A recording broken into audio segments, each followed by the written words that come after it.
Se une a esta mesa de debate Óscar López, portavoz del PSOE en el Senado. Buenos días. Hola, muy buenos. Ineludible no hablar esta mañana de Esperanza Aguirre. En su caso, ¿cómo recibió esa sorpresa, esa dimisión?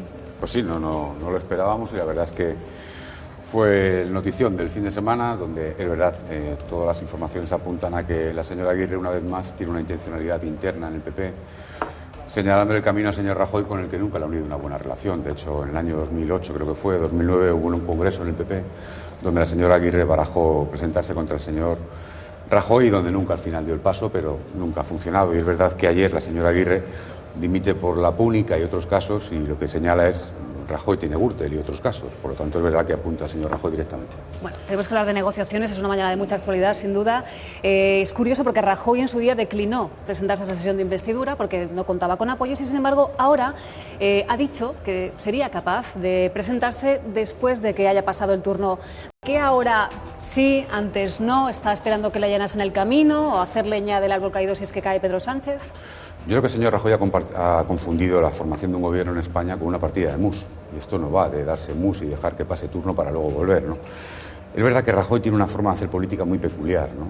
Los libros de historia contarán cómo alguien hizo un arte de no hacer nada y que le fuera bien a él personalmente de estarse quieto siempre, ¿no? Nadie ha practicado el tancredismo en política como el señor Rajoy, que lleva, por cierto, tantos años como la señora Aguirre, 30 años, ¿no? Y desde la Diputación de Pontevedra llegó hasta la presidencia del Gobierno de España y llegó estando quieto, porque en su día el señor Aznar tenía una libreta azul y nombró al menos incómodo, que era el señor Rajoy.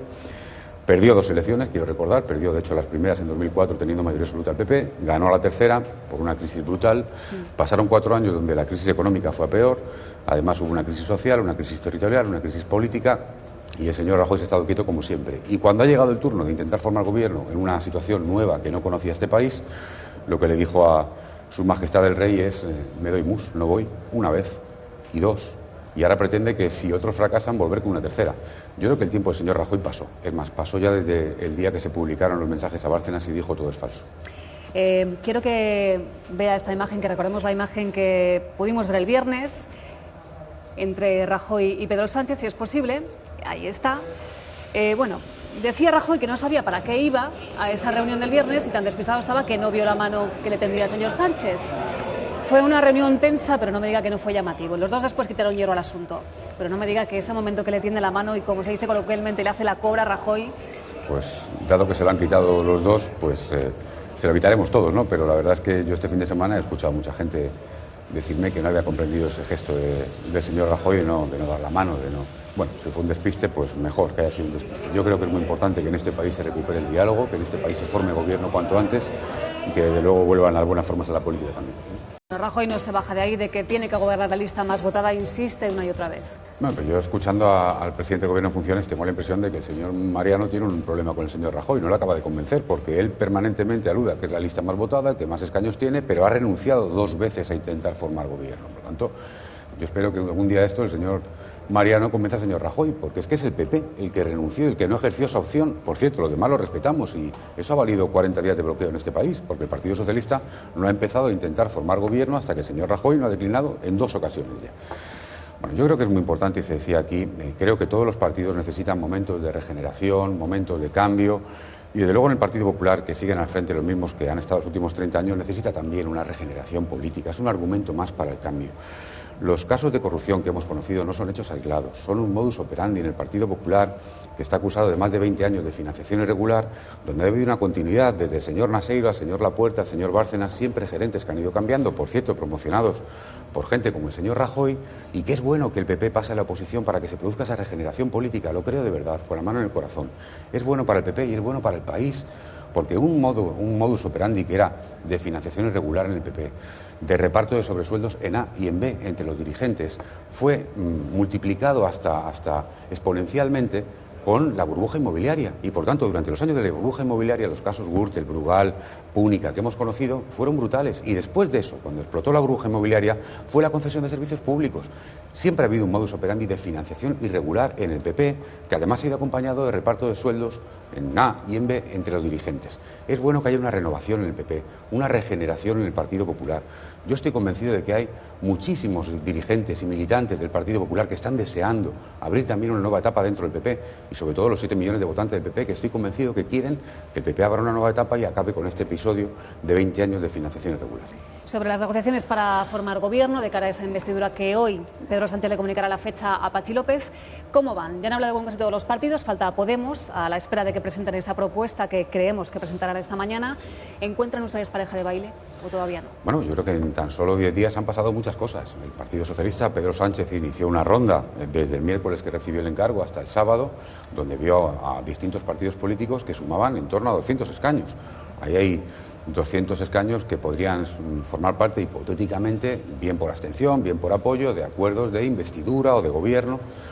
Quiero decir, luego, después de esa ronda, Pedro Sánchez vio a otras formaciones políticas, como el Partido Popular, también está Democracia y Libertad o Esquerra, que no cuentan dentro de esos hipotéticos apoyos, pero, insisto, hay una masa de 200 diputados entre esos partidos que podrían, de una u otra forma, hacer posible un cambio de gobierno en este país y un gobierno de cambio, que es lo que estamos intentando los socialistas. A partir de ahí han pasado cosas. El PSOE ha puesto encima de la mesa un documento donde habla del para qué, que es lo más importante, es qué queremos hacer con este país, por qué queremos gobernar este país, subir el salario mínimo, rescatar la ley de la dependencia, hacer una reforma constitucional, etcétera, etcétera, etcétera. Y yo espero que haya esa mayoría. Es verdad que otros han movido su posición. Por ejemplo, Podemos la semana pasada nos dijo que ellos no hablarían de medidas ni propuestas mientras no se hablara de un gobierno, y parece que en el día de hoy van a presentar un documento para hablar de medidas. Es una buena señal. Vamos a hablar de propuestas con el resto de formaciones políticas. Por cierto, y para que se vea que el PSOE se ha movido, y mucho y rápido, en 10 días, en el día de hoy se produce también una reunión del candidato con el presidente del Congreso, con Patxi López, para abordar también ya la fecha de investidura. Por lo tanto, yo creo que han pasado muchas cosas, creo que hemos avanzado mucho y espero que pronto tengamos un gobierno de cambio en este país. ¿Qué teclas tiene que tocar exactamente Podemos para convencerles a ustedes de que merece la pena ir juntos? Bueno, yo en todo este proceso lo que creo es que hay un cierto equívoco. No se trata de qué hacen los demás partidos para que el PSOE... No, es que es el PSOE el que tiene la iniciativa. Es el PSOE quien es el segundo partido y el principal partido del cambio el que pone encima de la mesa un programa de gobierno. Y a partir de ahí serán los demás los que tengan que opinar, matizar, aportar, pero el PSOE ha puesto un programa de gobierno claro, con una hoja de ruta clara, donde, por cierto, hay cosas que se pueden hacer con una mayoría parlamentaria y otras que no. Vengo escuchando una y otra vez, ojo, porque el PP tiene mayoría absoluta en el Senado. Sí, la tenía con Zapatero en 2008 y no pasó nada. Ojo, porque no se puede hacer una reforma constitucional sin el PP. Claro, faltaría más. Es que no se puede hacer una reforma constitucional sin el PP, no solo por ley, sino porque sería un desastre que la Constitución de este país no cuente con el apoyo del PP. Por eso, y acabo, es muy importante lo que dijo Pedro Sánchez el viernes, que no es incompatible no formar parte de un gobierno con hacer acuerdos de Estado, porque el PP y el PSOE nunca han gobernado juntos en España. Pero firmamos un acuerdo contra ETA, firmamos un acuerdo contra el yihadismo, hicimos, por supuesto, la reforma constitucional en su día. No hace falta gobernar juntos para hacer grandes acuerdos de Estado. Mostrar la voluntad que hemos expresado. Estamos hablando no solo con Podemos, con varios partidos para hacer posible ese cambio de gobierno. David Jiménez del Mundo quiere hacer una pregunta. Sí, quería volver al tema de la corrupción, porque lo que vemos es que cuando un partido, sea el que sea, gobierna durante un prolongado tiempo, al final siempre tenemos los mismos casos de corrupción. Es decir, en la etapa de Felipe González hubo muchísimos casos de corrupción que acabaron finalmente costándole el gobierno. En Andalucía, donde el PSOE ha gobernado más de 3 décadas, hemos tenido los ERES y también ese problema. Entonces, más allá de que sea un problema de un partido u otro, parece que el sistema no está preparado para contrarrestar esos casos de corrupción. Y lo que no veo es qué medidas concretas está ofreciendo el PSOE para que eso no se repita, porque ahora imaginemos que Pedro Sánchez consigue la presidencia. Nos podríamos encontrar, en base a lo que hemos visto en las últimas 3 décadas, que en 5 años estamos otra vez hablando de la corrupción del PSOE en el gobierno. Pero yo te agradezco esta reflexión y además me gustaría que algún día tengamos tiempo para hablar en profundidad y con seriedad del asunto de la corrupción. Porque creo que no hay nada más injusto y, por cierto, más eficaz para los corruptos que el y tú más. Que el todos son iguales y, por lo tanto, como todos son iguales, no hagamos nada. No, mire usted, vamos a ver lo que pasa en cada partido, vamos a analizar, vamos a poner medidas. Se aludía, por ejemplo, al asunto de los ERES que está ahora siendo investigado. Yo quiero recordar que el señor Chávez y el señor Griñán dimitieron en política sin estar acusados de llevarse ni un solo euro. He dicho ni un solo euro, no están acusados de llevarse nada. Donde, por cierto, no hay una acusación pendiente tampoco sobre el Partido Socialista. Tenían una responsabilidad política. Por aprobar una ley, David, vamos a hablar en profundidad. Por aprobar una ley en el Parlamento de Andalucía que luego tuvo, o tendría el uso que tuviera, que es al juez para eso. No están acusados de llevarse un solo euro. No está acusado el partido de financiarse en relación a eso. Estamos hablando de caso Gürtel, Brugal, Púnica, donde el modus operandi siempre es lo mismo. Es brutal. Es que se ha financiado de manera irregular el Partido Popular. Si la y por eso del acabo, PP, sin duda, David, es insostenible. Pero mírame, Lo que pasa es que si te vas a la historia de la democracia en España, cada vez que hemos tenido gobiernos prolongados, la corrupción se repite y es independiente de los partidos. David, mira, mi pregunta es, ¿qué medidas concretas está ofreciendo el PSOE para que eso no se repita? Voy a eso. Los gobiernos de Zapatero gobernaron durante 8 años en este país. 8 años. No hay ni un solo caso de corrupción pendiente sobre los gobiernos de Zapatero. Ni uno. Durante 8 años se gobernó. Y no solo eso, sino que se creó la UCO, la UDEF, se pusieron medios, 1000 jueces más, se reforzaron los medios de la justicia para perseguir la corrupción.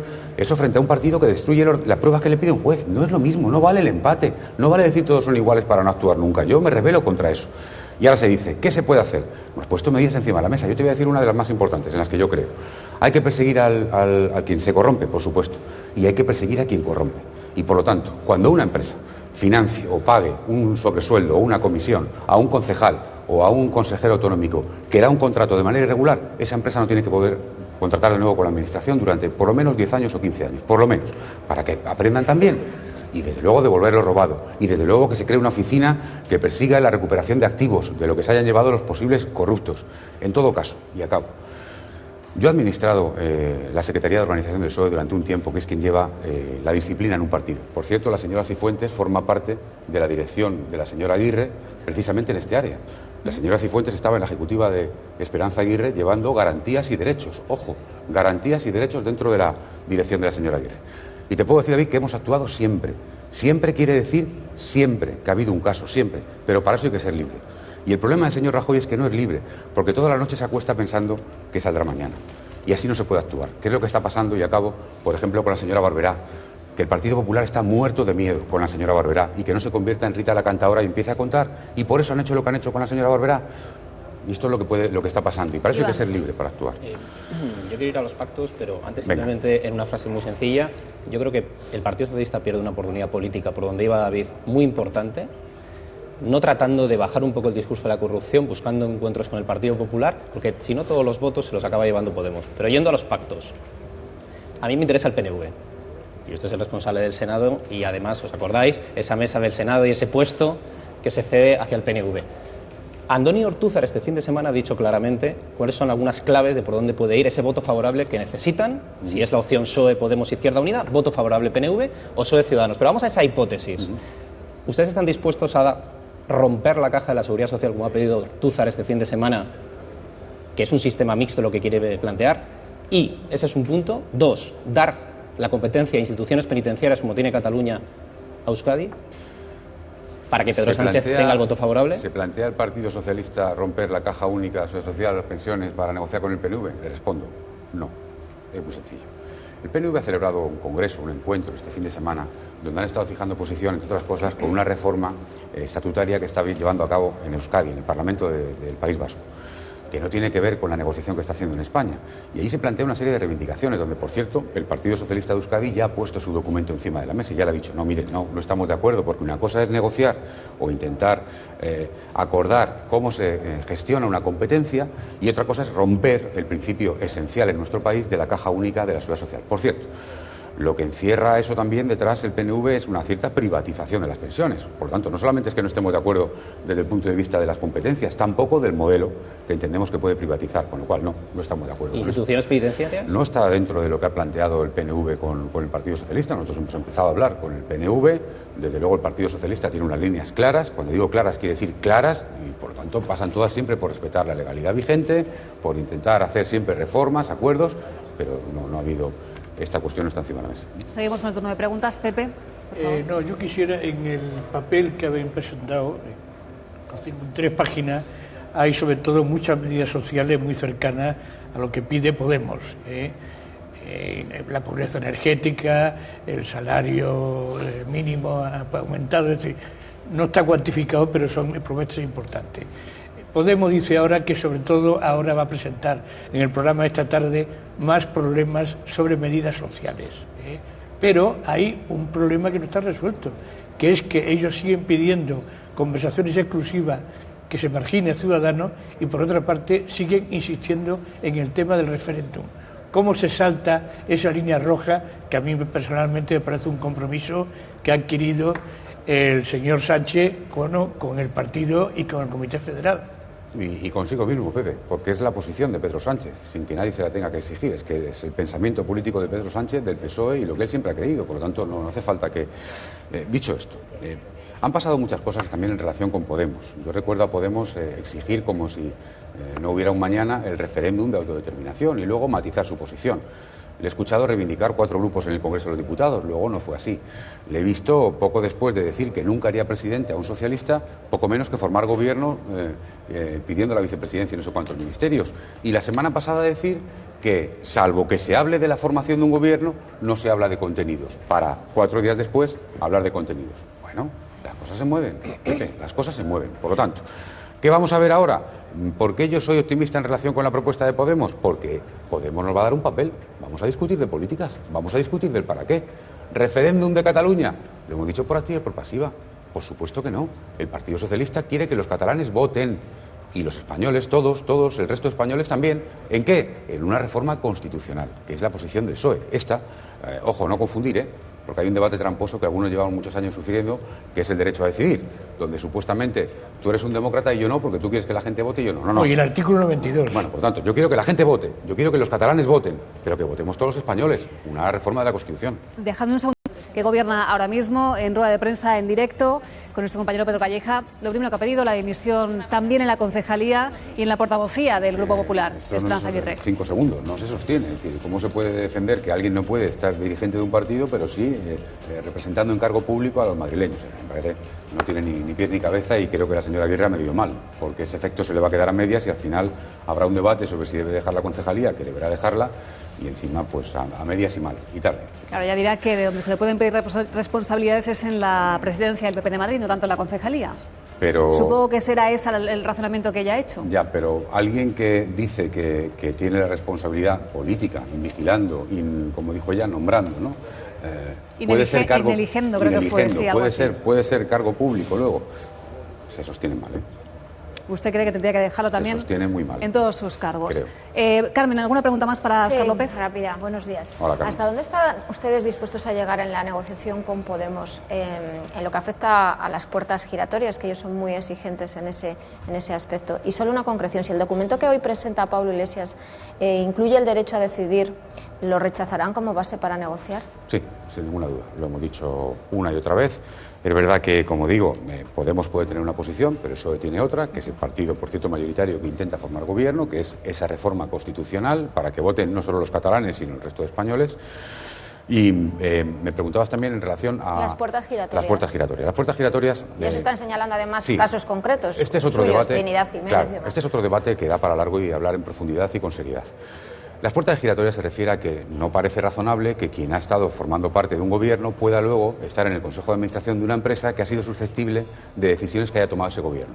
Por ejemplo, el señor de Guindos venía de Lehman Brothers y fue ministro de Economía. Espero que no vuelva a Lehman Brothers después de ser ministro de Economía, para que se entienda. Ahora bien, hay una legislación en este país que dice que durante 2 años se es incompatible con cualquier cargo de una empresa que haya sido, digamos, haya tocado la administración, para que se entienda. ¿Qué es lo que ha planteado el Partido Socialista? Y, por cierto, creo que el programa de Podemos es parecido, que en lugar de 2 sean 5 años, que se alargue ese periodo de incompatibilidad para que no se pueda dar ese caso.